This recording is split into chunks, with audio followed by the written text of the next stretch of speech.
Hello champions, welcome to Origin. आज का हमारा टॉपिक होने वाला है फैक्ट्री वर्कशॉप एरिया। क्या है इस टॉपिक में खास जान लेते हैं हम लोग। देखते हैं क्या लिखा हुआ है। सबसे पहले यहाँ पे लिखा हुआ है लेबर चौक। क्या है लेबर चौक? देखिए, लेबर का मतलब हम लोग समझते हैं मजदूर। चौक का मतलब क्या? एक ऐसा एरिया जहाँ पे कि ऐसा एक जगह जहाँ पे कि बहुत सारे लोगों का वहाँ पे हमेशा जमावड़ा जमा रहता है, यानी कि वहाँ पे बहुत सारे लोगों का वहाँ पे ग्रुप आपको हर समय देखने को मिल जाएगा। उसी को हम लोग कहते हैं चौक, है ना। आगे बढ़ते हैं, फिर क्या लिखा हुआ है इसके बारे में। A place where labourers sit with their tools and wait for people to give them work. मतलब कि हर एक शहर में एक ऐसा चौक जरूर होता है जिसको कि हम लोग लेबर चौक के नाम से जानते हैं। और उस लेबर चौक पे जितने भी हमारे वर्कर होते हैं ना, जिसको कि काम की ज़रूरत है, वो अपने औजारों के साथ, यदि मान लीजिए यदि कोई इंसान घर बनाना जानता है तो घर बनाने में जो इस्तेमाल हमारा औजार होता होगा, जो टूल्स इस्तेमाल होते होंगे, वो अपने टूल्स के साथ लेबर चौक में जाके बैठ जाते हैं, है ना।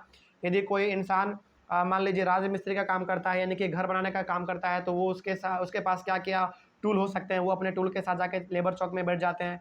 मोटा मोटी हम लोग यहाँ पे ये कह सकते हैं कि लेबर चौक हमारा एक ऐसा जगह होता है शहर में जहाँ पे कि अलग अलग प्रकार के लोग अलग अलग टूल्स के साथ वहाँ पे बैठते हैं और इस चीज़ का वो इंतज़ार करते हैं कि कोई आदमी आएगा और हमको काम देगा, जिसके लिए हम काम करेंगे और बदले में हमको पैसा मिलेगा। मतलब कि आप कह सकते हैं कि हर एक शहर में एक ऐसा जगह ज़रूर होता है जहाँ पे कि लेबर पर डे अपने औजारों के साथ, यानी कि अपने टूल्स के साथ आकर बैठते हैं और उस चीज़ का इंतज़ार करते हैं कि कोई इंसान आएगा और हमको काम देगा और हम जाकर वहाँ पे काम करेंगे। यही होता है हमारा लेबर चौक। ठीक है, आगे बढ़ते हैं। फिर लेबर चौक इसलिए इसका नाम पड़ा है ना, क्योंकि वहाँ पे लेबर जाके इंतज़ार करते हैं। आगे बढ़ते हैं फिर। These are daily wage labourers, यानी कि ये डेली वेज लेबरर्स हैं। मतलब कि ये डेली काम करेंगे और इनको डेली पैसा मिलेगा। जिस दिन काम करेंगे उस दिन का पैसा मिलेगा, जिस दिन काम नहीं करेंगे उस दिन इसका पैसा नहीं मिलेगा। इसीलिए यहाँ पे कहा गया है डेली वेज लेबरर, यानी कि जिस दिन ये काम करेगा उस दिन इसको पैसा मिलेगा, जिस दिन नहीं करेगा पैसा नहीं मिलेगा। इस प्रकार का इनका काम चलता है। ठीक है, आगे बढ़ते हैं। फिर दे यूजुअली लिफ्ट लोड्स और अनलोड, यहाँ पे ट्रक्स होना चाहिए था। आप इसको करेक्ट कर लेंगे, यहाँ पे ट्रक्स आप लिख लेंगे। ठीक है, ट्रक्स नहीं होगा, ट्रक्स होगा। तो दे यूजुअली लिफ्ट लोड्स और unload trucks in the market. ये अलग अलग प्रकार के काम करते हैं। जैसे मान लीजिए यदि मार्केट में कोई बड़ा सा ट्रक आया है और उस ट्रक में बहुत सारा बोरी रखा हुआ है, किसी भी चीज़ का हो सकता है, वो चावल का बोरी हो, गेहूं का बोरी हो, है ना, मक्का का बोरी हो।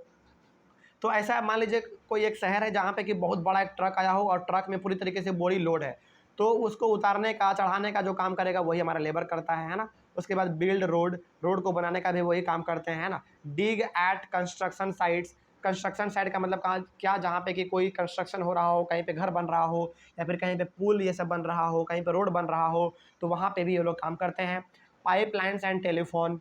पाइप लाइन्स यानी कि आप देखते होंगे कहीं कहीं पे आप देखते होंगे कि गैस का पाइप बेच रहा है, टेलीफोन का पाइप बेच रहा है ना, तो वहाँ पे जो काम का ज़रूरत पड़ता है वो ये सब काम करते हैं।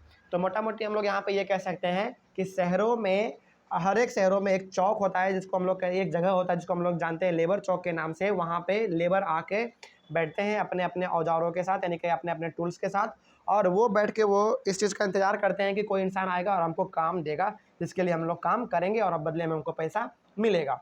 तो काम इसका कुछ इस प्रकार का होता है। ट्रक से सामान उतारना, चढ़ाना, है ना, रोड बनाना, बिल्डिंग बनाना। यदि कहीं पे टेलीफोन का लाइन बिछ रहा है तो टेलीफोन के लाइन में काम कर लेना, है ना। पाइप लाइन यदि बिछ रहा है तो पाइप लाइन में काम कर लेना। इस प्रकार का ये काम अपना लगभग करते रहते हैं। तो ये वाला भी टॉपिक बड़ा ही आसान हमारा था, ये भी आपको समझ में आ गया होगा। इसके बाद फिर हम लोग अपना लास्ट टॉपिक पढ़ेंगे इन दी ऑफिस एरिया। ठीक है, तो ये हो गया हमारा। Thank you very much.